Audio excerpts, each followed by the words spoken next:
Skills buy you income. Income buys you assets, and assets buy you freedom. If you want to buy a new car and it costs $40,000 and you have $40,000 sitting in your bank account, what do? Should you buy the car outright and deplete your entire account? That'll make it so that you don't have a payment each month and you pay $0 in interest. Should you buy the car but just finance it? So maybe you're going to pay about $700 a month and the interest over the time of the loan is probably going to be closer to like $10,000. So in total, you will have paid $50,000 for this $40,000 car. But then, since you didn't use that $40,000 that you have sitting there, you could put that into the stock market. This is how most people with a general idea of money will think about this decision. But in this video, I'm going to show you how I think and how many of the world's millionaires got to that status. So in that scenario, if you were the one that picked that you would rather just spend that $40,000 on the car, you probably picked that because you're smart and because you're safe. You wanted to make sure that you paid $0 in interest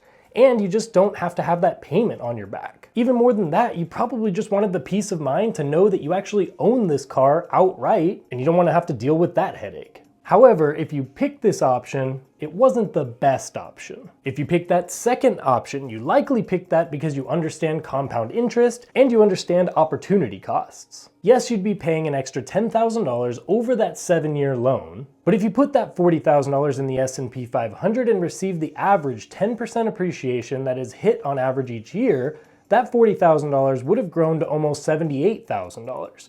So if that car in total cost you around $50,000, you would have profited about $28,000 by going this route.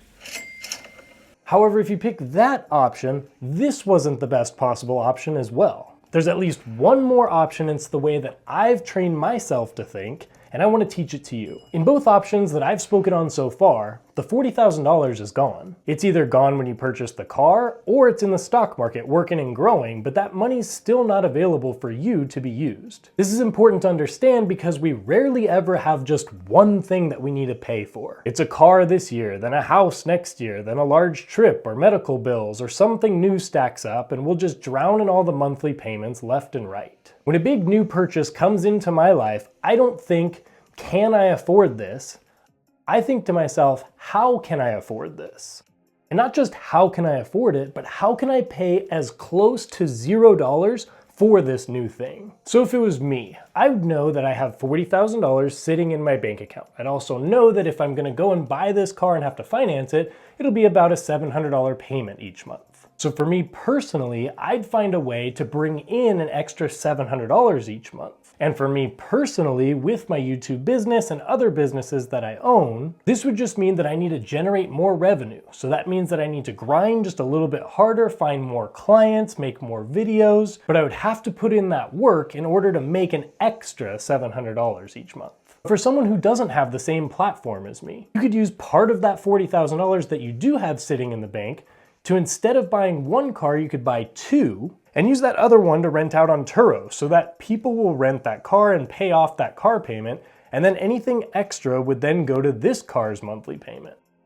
You could do that same thing and use a portion of that $40,000 that you have sitting in the bank to start a different type of business that you're more competent in and have the skills for, but maybe you just haven't had the right push to go after it. By building a business, either small or large, you could be building a brand new revenue stream, and even if it's just $1,000 extra per month, that's $1,000 that you didn't have, and this could pay off that new thing that you want. Remember, you still have your normal 9-to-5 job or whatever else you used to have. This is just a little bit extra. The rich get richer because they build up multiple streams of income and revenue so that if expenses do randomly show up, they'll be covered easily. This is also so smart because if any one of your revenue streams were to get shut down, like a random layoff or something, it's not as detrimental to you or your family. Most people dream of starting their own business or having an extra revenue stream that can help build their net worth, but actually getting to it is very scary. I understand this because I literally specialize in teaching entrepreneurship, and I've helped over 150 people start businesses so far, and I myself have started 7 or 8, so I definitely know what I'm talking about. The secret of getting ahead is getting started. It's very simple. Just start. You'll never have everything totally figured out before you start. For those of you that are parents and who have had kids,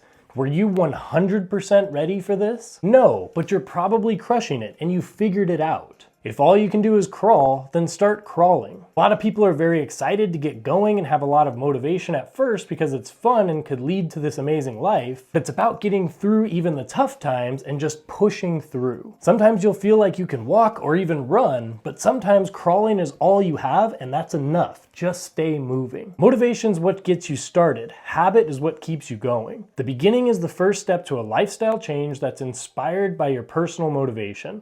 Motivation is defined as the process that initiates, guides, and maintains goal-oriented behavior. Once the change snowballs, your choices become a part of your lifestyle. When something becomes a habit, life doesn't seem the same without it, and it just becomes easier to do that thing. My personal favorite thing that I like to tell people when they're trying to start something new is try to fail fast. Whether you want to start a new business, or a new skill, or grow in literally anything in life, there's gonna be that fear of failure. This fear keeps more people stuck than anything else. I tell my students, and even myself sometimes, to just go after that failure. Accept that it may come, and just try to hit it quickly. Because let's say you try something, and it doesn't work out 100% the way that you thought it would.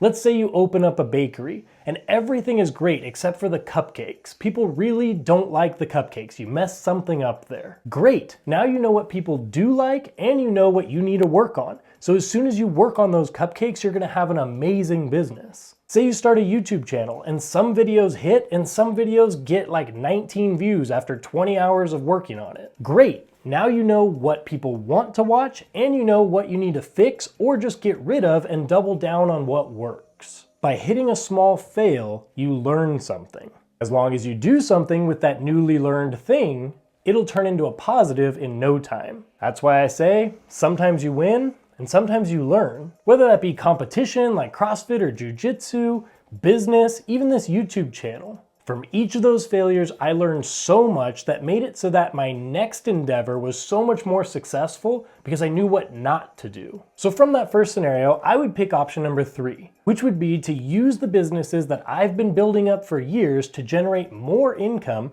to make it so that I'm buying this new asset with seemingly none of my own actual money. It's kind of the reason a lot of you are investing in dividend style investing or even real estate, because that passive income that you're supposedly gonna get is gonna make it so that now you can use that money on something else and you can have financial freedom. For those of you that were smart enough to think about option number 2 and the fact that you would take that $40,000 and put it into the stock market, I would definitely be doing the same thing with that money. I would be putting it into very solid ETFs with very low fees and just letting it ride. To find out which is the best #1 growth ETF that I would choose forever, watch this video. Or watch this video to continue your financial freedom journey.